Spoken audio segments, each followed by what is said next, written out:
An administrative agency is created by Congress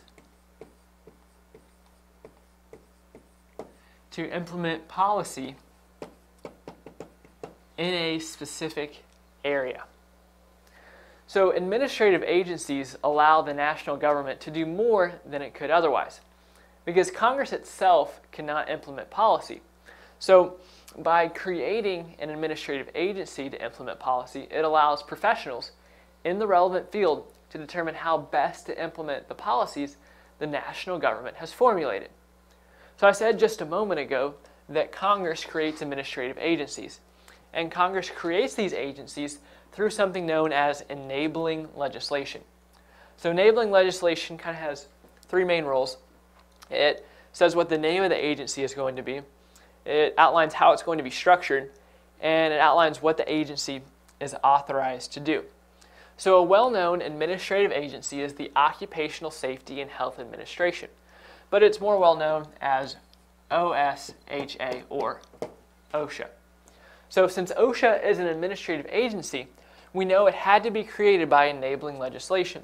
So the enabling legislation that created it is the Occupational Safety and Health Act. So this legislation said that this is what the name of the agency is going to be. It talked about how it's going to be structured, how the whole hierarchy of it is going to be set up. And then it talked about what the agency is authorized to do. And if you're not familiar with OSHA, the agency is authorized to create policies for the safety of workers in the workplace. So Congress doesn't really have the time to determine all the policies that should be implemented in the workplace. They don't have time to determine when it should be required that employees wear hard hats. So instead, Congress creates this administrative agency called OSHA and then gives OSHA the power to determine when it should be required that employees wear hard hats in the workplace. So Congress doesn't have the time to carry out all the functions of the administrative agency, but they also don't necessarily have the knowledge to do so, because people in Congress come from a wide variety of occupational and educational backgrounds. So they're not really experts when it comes to hard hats, or at least most of them are not.